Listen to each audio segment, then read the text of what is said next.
உலகெங்கும் வாழும் தமிழர்களுக்கு எனது அன்பான காலை வணக்கங்கள். மனிதனுடைய மனம் பக்குவப்பட்டால் அவன் மகிழ்ச்சியாக வாழ்வது மட்டுமல்ல, அடுத்தவர்களுக்கும் பயனடைவான். எல்லாருக்கும் தெரிஞ்ச செய்தி. ஏன்னா ஒரு மனிதன் வெறும் அறிவினால் ஆனவன் அல்லன். அறிவு வேற, மனசு வேற. நீங்க படிச்சிருக்கலாம், கேள்விப்பட்டிருக்கலாம், பார்த்திருக்கலாம். ரொம்ப பெரிய படிப்பு படிச்சவரா இருப்பார், பெரிய வேலையில இருப்பார், அதிகாரியா இருப்பார். அவர்கிட்ட இருக்கக்கூடிய அந்த அறிவுக்கு ஈடு இணை இல்லாம இருக்கும். ஆனா மனுஷத்தன்மை இல்லாம இருக்கலாம். தனக்கு கீழே வேலை செய்யறவங்க கிட்ட மரியாதை இல்லாம நடக்கிறது, அடுத்தவங்களை கோபத்திட்டுறது. இப்ப மனசு வேற, அறிவு வேற. அதனால்தான் பெரியவர்கள் என்ன சொன்னார்கள்? மனம் மலர வேண்டும். மனம் மலர்தல். மனம் மலர்தல்னா என்னன்னா, மனசு கூம்பி இருக்க கூடாது. நீங்க தாமரை மலர் கூம்பி இருக்கும்போது பாத்தீங்கன்னா அழகவே இருக்காது, ஒன்னும் பயன் இருக்காது, அது கூம்பி இப்படி தொங்கும். ஆனா அந்த தாமரை மலர் மலர்ந்தால் அவ்வளவு அழகா இருக்கும். வாழைப்பூ கூட பாத்தீங்கன்னா வாழைப்பூ கூம்பி தொங்கும், ஒரு பயன் கிடையாது. அந்த வாழைப்பூ மலர்கிற போது அது வேற. வாழைப்பூ கூம்பி கிடக்கிற வாழைப்பூவால ஒரு பயனும் இல்லை. அப்போ மனசு மலர்தல். மனம் மலர்ந்தால் வாழ்க்கை உலகமே வித்தியாசமா பார்க்கலாம். எதை பத்தி நமக்கு பெரிய அளவுல கவலைகள் இருக்க வாய்ப்பு இல்லை. ஆங்கிலத்தில் ஒரு சொல்லுவாங்க, mind is like a parachute. Parachute அப்படின்ற அந்த கருவி பத்தி நீங்க கேள்விப்பட்டிருக்கலாம். நீங்க திரைப்படங்கள்ல, தொலைக்காட்சிகள்ல பார்த்திருக்கலாம். பேராசூட் என்னன்னா, இந்த ஹெலிகாப்டர்ல அல்லது விமானத்துல போறப்ப தப்பிச்சு போறதுக்காகவோ, அல்லது அயல் நாடுகள், வெளிநாட்டு எதிரி நாட்டுக்குள்ள விழுறதுக்காகவோ, இல்ல காப்பாத்துறதுக்கு போற இடங்கள்லயோ அதை பேராசூட்டை மேல கட்டி கொண்டு வானத்துல இருந்து குதிப்பார்கள். அப்படி குதித்து கொஞ்ச தூரம் வந்ததுக்கு அப்புறம் அந்த பேராசூட் விரியும். அப்படி பேராசூட் விரிந்தால் இந்த மனிதன் பிழைத்துக் கொள்வார். அப்படியே மெதுவா இறங்கும். பேராசூட்ல ஏதாவது ரிப்பேர் ஆகி அந்த விரியறது நின்னு போச்சுன்னா அப்படியே கீழே கல்லு விழுந்த மாதிரி விழ வேண்டியதுதான்.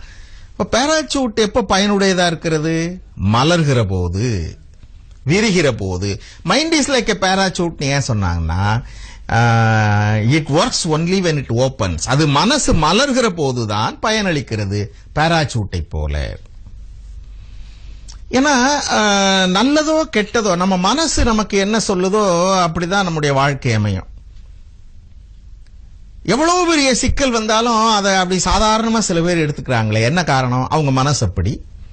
ஒண்ணுமே இல்லாத விஷயத்த கூட பெருசா பேசி கவலைப்பட்டுக்கிறாங்களே, ஏன்? அவங்க மனசு அப்படி. ஒரு ஜென் கதை உண்டு. ஒரு பாலைவனத்துல ஒருத்தன் அப்படியே நடந்து போனா, தண்ணி இல்ல, வெயில் வாட்டுது, அப்படியே நடந்து தள்ளாடி போறான். கடவுளே எனக்கு தண்ணி கொடுக்க மாட்டியா, குடிக்கிறதுக்கு தண்ணி இல்லாம இருக்கேன்னு பேசிக்கிட்டே போறான். அப்படியே இரவு வந்துருச்சு. அப்படியே என்ன செய்யறதுன்னு, கடவுளே நான் சாகதான் போறேன். அப்படி கீழே குனிஞ்சு பார்த்தா ஒரு வெள்ளி பாத்திரம் இருக்கு. அந்த வெள்ளி பாத்திரத்துல கொஞ்சம் தண்ணி இருக்கு. ஆகா, இறைவன் தான் கொண்டு கொடுத்துட்டான் வெள்ளி பாத்திரம், இங்க அதுல தண்ணி இருக்கு அப்படின்னு மகிழ்ச்சியா எடுத்து குடிக்கான். குடிச்சிட்டு, இறைவா உனக்கு நன்றி சொல்லுகிறேன், எனக்கு நீ பரவாயில்ல, இந்த இடத்துல எப்படியோ எனக்கு ஒரு வெளி பாத்திரத்துல கொண்டு தண்ணி கொடுத்தியே, மகிழ்ச்சி, நன்றின்னு கடவுளுக்கு நன்றி சொல்லிட்டு அந்த பாத்திரத்தை விட்டு எரிஞ்சிட்டு சோர்வுல தூங்கிட்டான். நல்லா தூங்கிட்டான் இரவு முழுக்க. பகல் நேரத்துல சூரிய வெளிச்சம் முகத்துல அடிச்ச உடனே விழிச்சு பாக்குறான். விழிச்ச உடனே தான் முதல் நாள் நடந்தது ஞாபகம் வருது. உடனே மறுபடியும் இறைவனுக்கு நன்றி சொல்றான்.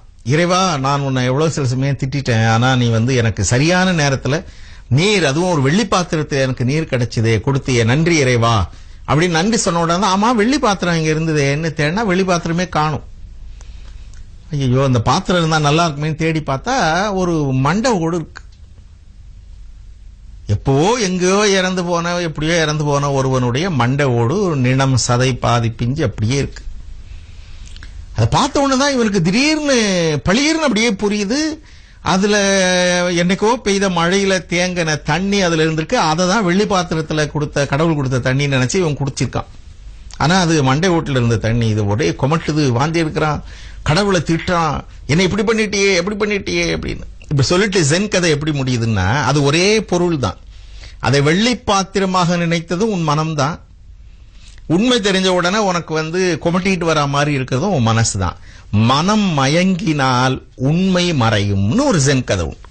இப்ப மனம் சரியா இருக்கணும். இத ஒருத்தர், நம்முடைய கவிமணி தேசிக விநாயகம்னு நம்முடைய நாகர்கோவில் மாவட்டத்தில் பிறந்தவருங்க, சில சில ஆண்டுகளுக்கு முன்னால, ஒரு நூற்றாண்டுக்குள்ளதான் அவர் உமர் கய்யாமோட பாட்டை, பாரசீக மொழியில எழுதின உமர் கய்யாம் பாட்டை மொழிபெயர்க்கிறார். ரொம்ப எளிமையா பாட்டு எழுதுறவர். பள்ளி மாணவர்களுக்கெல்லாம் தெரியும். நீங்க கூட நினைச்சு பார்த்தா அவர் இந்த தோட்டத்தில் மேயுது வெள்ளைப்பசு, அங்கே துள்ளி கூதிக்குது கண்ணுக்குட்டின்லாம் பாட்டு எழுதுறவர். அவர் எழுதுறார், ஏதோ உமர் கய்யாம் பாட்டை மொழிபெயர்த்து எழுதுகிறார். மனசு சரியா இருந்தா போதும்டா. ஏன், உன்னை சுத்தி என்னென்னவோ நடக்கும். பொல்லான் என்பான், அதனால் என், நீ என்ன பண்ணாலும் நீ பொல்லாதவன்டாவன் சொல்றதுக்கு 4 பேர் இருக்கான், இருந்துட்டு போறான். புனிதன் என்பான், அதனால் என், இன்னும் சில பேர் இல்ல அவர் சொக்க தங்குங்க, ரொம்ப புனிதருங்கன்னு சொல்லுவான். நமக்கு என்னப்பா அதை பத்தி? பொல்லான் என்பான், அதனால் என், புனிதன் என்பான், அதனால் என். நீங்க என்ன படிச்சிருந்தாலும் அவன் அந்த அளவுக்கு படிக்கலப்பா, சும்மா சொல்றான். சில பேர் சொல்லலாம் கல்லான் என்பான், அதனால் என், கலைஞன் என்பான், அதனால் என்.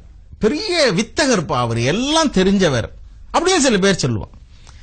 சில பேர் எப்படி சொல்றான்? பொல்லான் என்பான், அதனால் என், புனிதன் என்பான், அதனால் என், கல்லான் என்பான், அதனால் என், கலைஞன் என்பான், அதனால் என். 4 பேர் சேர்ந்து இவன் அயோக்கியன்னு சொல்றதுனால மாற போறோமா? ஒண்ணும் இல்ல. இல்ல 4 பேர் சேர்ந்து இவர் புத்தர்ப்பா அப்படின்னா மாற போறோமா? இல்ல. எல்லாரும் சேர்ந்து இவர் படிப்பே கிடையாதுப்பான்னு சொல்றதுனால நம்ம படிச்ச படிப்பு மாறப்போதா? அதுவும் கிடையாது. இல்ல எல்லாரும் சேர்ந்து இவரை மாதிரி வித்தகர் கிடையாதுங்க, திறமசாலி கிடையாதுன்னு சொல்றதுனால திறமை கூட போதா? அதுவும் கிடையாது. சொல்லா வசைகள் சொன்னால் என், சூழ்ந்து நின்று புகழ்ந்தால் என். ஒன்னா சேர்ந்து திட்டுவான், இவனை மாதிரி உண்டா அயோக்கியன் பேசுவான். இல்ல சில பேர் அப்படியே புகழ்வாங்க, சூழ்ந்து நின்று புகழ்ந்தால் என். எல்லா நாளும் ஒரு நாளாய் இருக்க வேண்டும் என் மனமே. மகிழ்ச்சி எப்ப இருக்கும்னா, பொல்லாதவன் சில பேர் பேசுவான், கவலைப்படாது. புகழ்ந்து புகழ்ந்து பேசுவான், மயங்கிடாதே. படிப்பே கிடையாது, அறிவு கிடையாது, பேசுவான், கலங்கி விடாதே. அவரை மாதிரி உண்டாங்க, அவரை மாதிரி உண்டாங்க பேசுவான், கலங்கி விடாதே. சொல்லா வசைகள் சொன்னால் என், சூழ்ந்து நின்று புகழ்ந்தால், என்ன நடந்தாலும் என்ன நடந்தாலும் சரி, எல்லா நாளும் ஒரு நாளா இருக்க வேண்டும் என் மனமேன்னு உமர் கய்யாம் பாட்டை ரொம்ப எளிமையான தமிழ்ல நம்முடைய நாகர்கோவில் மாவட்டத்தை சேர்ந்த கவிமணி தேசிக விநாயகம் பிள்ளை நமக்காக எழுதி தந்தார். அருமையான தமிழ் பாடல் அது.